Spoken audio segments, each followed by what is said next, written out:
Afternoon. I am Danielle Carroll, Interim Executive Director of the Florida Commission on the Status of Women. On behalf of the 20 members of the Commission, I would like to welcome you to the 2024 Installation of Officers Ceremony. Since its legislative inception in 1991, the Florida Commission on the Status of Women has been legislatively and administratively housed in my boss's, the Florida Attorney General's office. We are truly grateful for the support and guidance we receive from General Ashley Moody's office. We also rely on our appointing authorities, which include our cabinet members, the Governor, Attorney General, Chief Financial Officer, and Commissioner of Agriculture, as well as the Senate President and the Speaker of the House. Today, we install 3 appointees of the office of the Speaker of the House. 3 amazing women, which includes the newly elected chair of the Commission. The Commission is extremely honored to have these women as part of our leadership team.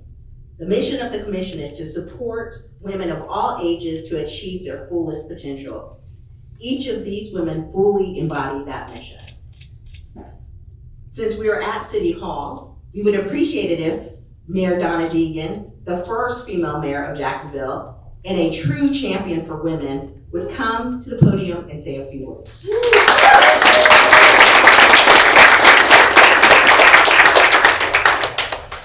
Thank you so much, Danielle, and thank you so much, Speaker Renner, for being here. It's wonderful to have you here at City Hall, and it's wonderful to see all of you today. I don't know if my mic's working. I don't think it is. Does it matter? Can you hear me? We can hear you.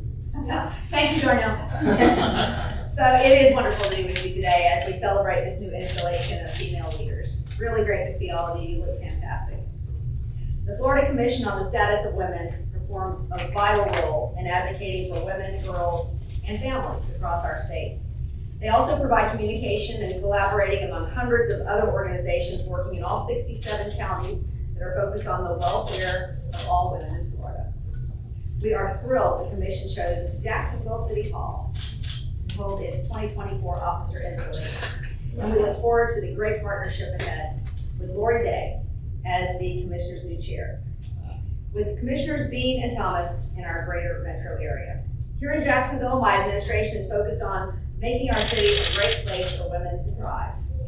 We want them to enjoy a place full of opportunities for their businesses, for their families, and of course, for the betterment of their health. The Commission's research shows that access to good health care is a top concern for women in Florida. So I'm really proud to announce my administration's new initiative, Yet Covered Jacks, has reduced the number of uninsured people in Duval County, we just got these numbers yesterday, by an incredible 34%.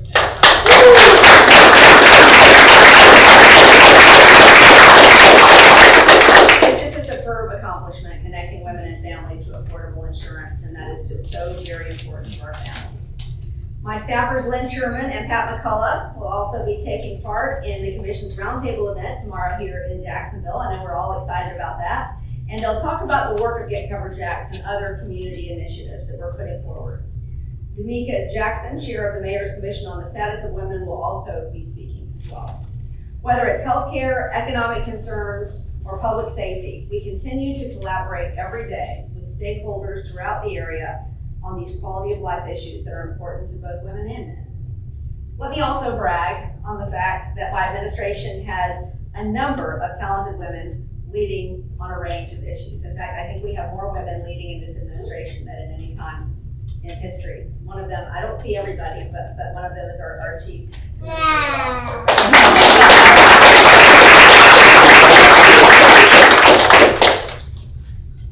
So, as the city's first female mayor, I believe that it's important that we get more women elected to public office and serving in our community.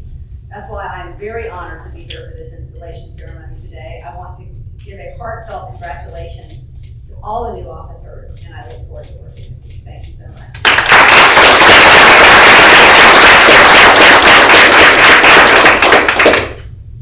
Thank you, Mayor Deegan.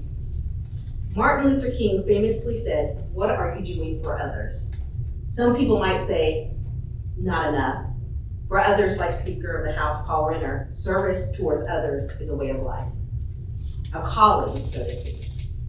As a military veteran, House Speaker Paul Renner has served his country as a naval officer, both on active duty and in the reserves, protecting our freedom at home and abroad.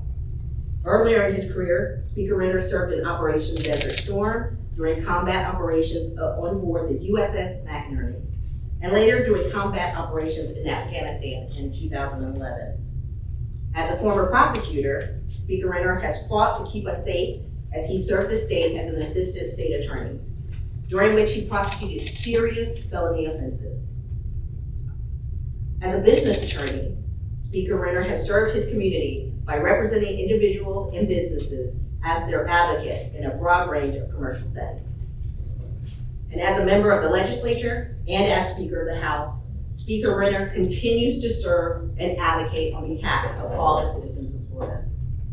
Speaker Renner was raised in Northeast Florida, where he attended public school. He earned his Juris Doctorate at the University of Florida, Levin College of Law, and his Bachelor's of Arts in History at Davidson College in North Carolina. He lives in Palm Coast with his wife, Adriana, their daughter Abigail, and son William. Speaker Renner, thank you for your service to our country and the state of Florida. And please give a warm welcome to Florida's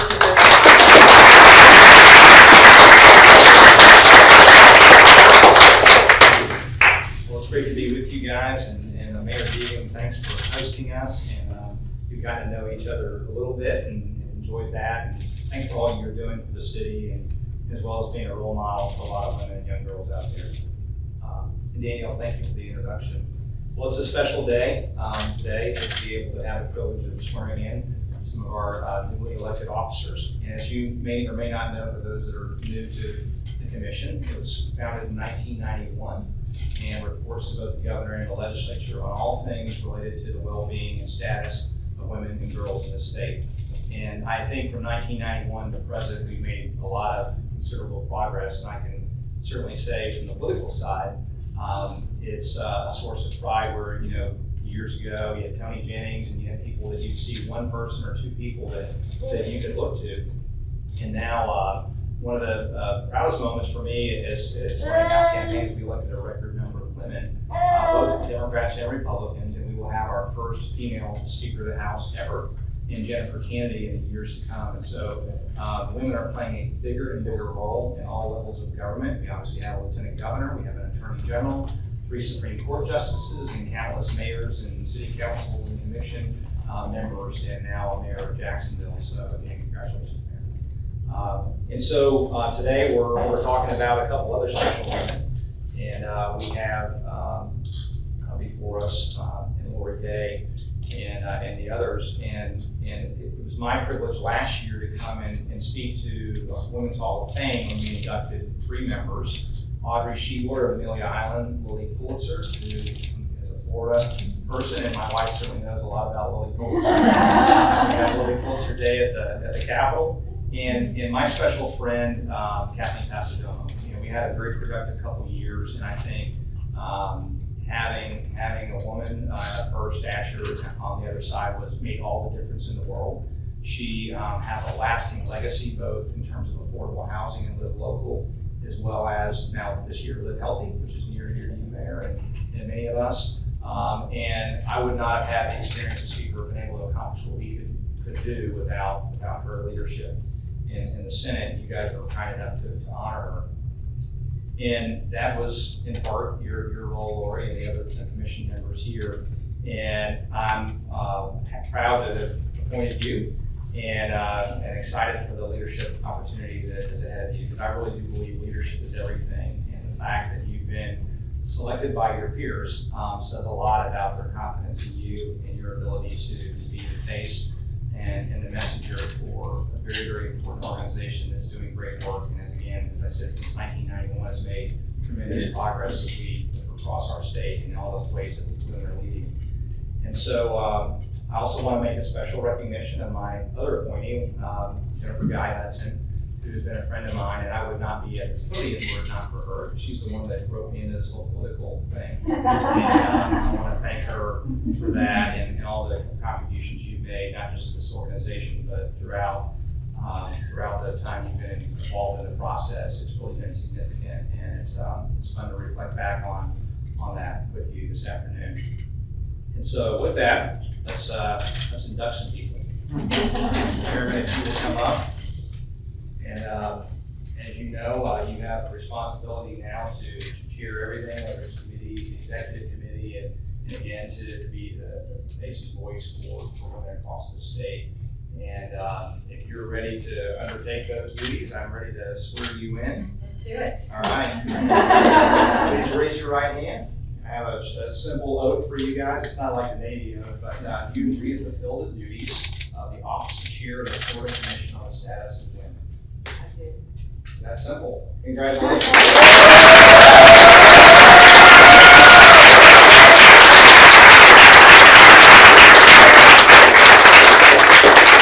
And we have a few others to welcome up. So if I can get Commissioner Guy Hudson and Commissioner Collins to join us. And obviously each of you have been elected now to serve as officers of the commission and to take on the missions and objectives of this organization.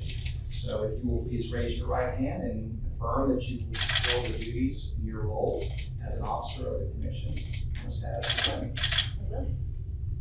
All right, congratulations. I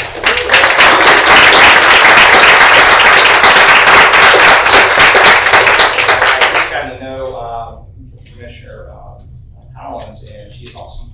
So for those that don't know her, she's going to do a tremendous job. So I want to make sure to recognize you as well, and got to know your husband. All the good work. Don't hold that. Thank you for that. On behalf of all husbands, thank you for keeping us straight. We're really excited for the leadership of the three of you and the other members who are not here are going to provide to this organization in the future, and I'm really excited for you.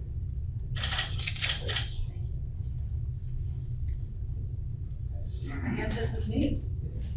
Wow. Thank you all, first of all, for coming. And thank you, Mayor Deegan and your team. This is what women do, right? We get stuff done. I won't say the other word, but it's right on the tip of my tongue. We get things done. And so for those that were expecting to be in the atrium, we're here. Isn't this awesome though? Plan B is sometimes better. So I just have a few words. I know everyone's really busy, but first, my heartfelt thanks for being here. My fellow commissioners and your guests that are here, my friends, colleagues that I've worked with and have been in Leadership Jacksonville. I see my most influential class out there, and certainly my beloved family. You see them a lot of places. I love Avery's story with the mayor having in this a few minutes ago. That's going to be a special memory for sure. But I wanted to just share a few things. And Speaker Renner, it was so touching for you to come up here and do this installation. And I have a bunch of prepared remarks, but I'm going to throw those away. I'm just going to tell you what I've been thinking about.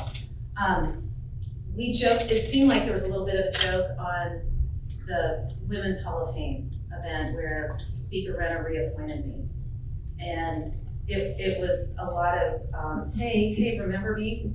So I joined the commission back in 2020. I was appointed by Speaker Oliva in January 2020, and that was 2 speakers ago. And an interesting thing about a Speaker of the House, they serve for 2 years, but they appoint commissioners for 4 years. And reappointment is 8 years, so that's quite a legacy. So as I was finishing 3.5 years, I know that my term is coming up and I need reappointment. So I sought out Speaker Renner and his team to say, hey, I'd like for you to get to know me. 1, as my appointing authority, I wanted to earn your reappointment. And 2, quite honestly, as chair of the commission, and I knew I was going to run, I wanted to be transparent about that, but I also wanted you to be involved. And so thank you for being here today, and that's a commitment. What I've learned as I've gotten to know Speaker Renner is his passion for strong women. And he talks about Florida's future, and that certainly includes the women of North Florida. When I first learned of the commission, I didn't know who they were, but it was in 2019, I went to a lead summit, and I was just shocked that there were no commissioners from North Florida. And I was like, why is this so? Our voice and our needs need to be at the table. So huge thanks to CGI Technologies. They're here, that's who I work for in my day job, but they enabled me not only to be appointed and help facilitate that process and get me nominated to be appointed, but they encourage me and support me to do this as part of my professional responsibilities. They're committed to women and women in STEM in particular, and so the privilege of being able to serve in this role is largely due to CGI, so thank you for that. When I think about this coming year serving as the chair, and what I want to be remembered after my term's over, is aligning to our 3 mission focuses, which is educate, celebrate, and collaborate. What I want to be known for is that we have increased our visibility and impact by collaborating at the local level. The work we do is not just in Tallahassee, it's in every single community. And when we work together and collaborate for the good of women and girls in the state of Florida to achieve their fullest potential, when we do that, we actually are able to do more because we're doing it together. And to me, our #1 client is all the women and girls that are in this community. And so when we work together to do that, it becomes a really powerful thing. We build momentum, and it's fantastic. So proudly, we now have 3 commissioners that represent our great area. We have 2 commissioners, one in Fernandina Beach and one in Ponte Vedra, as well as myself. And there's been a lot of really great activities that have happened in North Florida just since 2000, not the pandemic, so we're not going to talk about that. But we are going to talk about that we hosted our Lead Summit, which is our annual conference right here at UNF. We have spent time celebrating service communities here. We have celebrated students who have won our history contest from nominations from across the entire state. And all of that is super important. And again, going back to Speaker Renner, again, your involvement is so appreciated. And the fact that the work you do and things that you drive for is helping this community. So all the more reason it is so touching for me to have this moment in our community, in our backyard.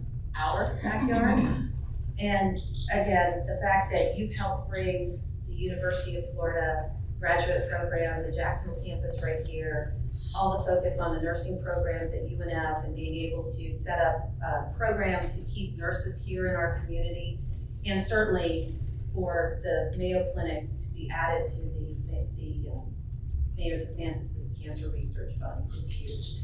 And while the work you're doing is helping and impacting women and girls, as Mayor Deegan shared, the most important issues and the pressing issues for women in North Florida are twofold: financial security and healthcare.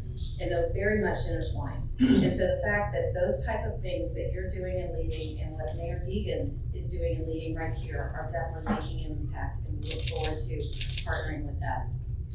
So I'm gonna close again with my deepest gratitude for coming here tonight.